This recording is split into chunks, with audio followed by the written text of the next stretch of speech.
Pendant 72 heures, les participants à l'atelier d'évaluation des législatives d'avril 2019 ont relevé les points forts de la préparation de l'organisation du scrutin, identifié ses faiblesses et ont formulé quelques recommandations.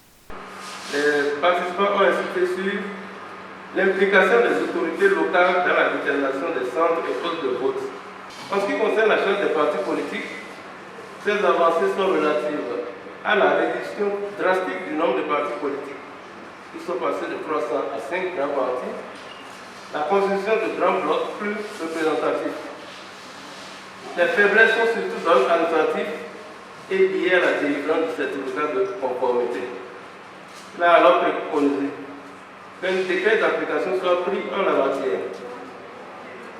Par rapport au code électoral, les innovations concernent la gestion des candidatures, les modalités d'attribution des sièges, l'introduction du quitus fiscal, la quittance de versement de la caution comme pièce constitutive du dossier de candidature, l'interdiction de modification du dossier de candidature déposé à la Sénat, revoir la disposition du code électoral qui interdit toute modification du dossier de candidature déposé à la Sénat, revoir le profil du membre de poste et le ramener à un niveau d'études BPC ou équivalent, maintenir l'organisation des élections locales dans le giron de la Sénat, tout en la dissociant des élections communales et municipales.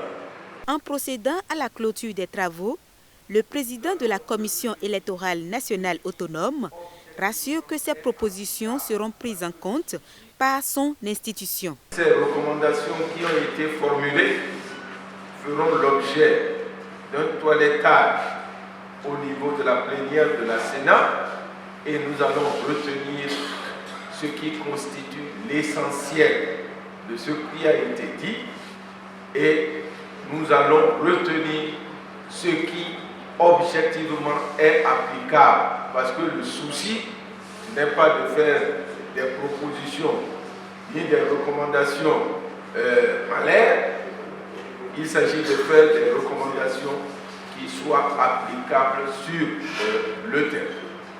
Parfaire le processus électoral et l'organisation d'élections inclusives à venir, c'est le but des parties prenantes à cet atelier.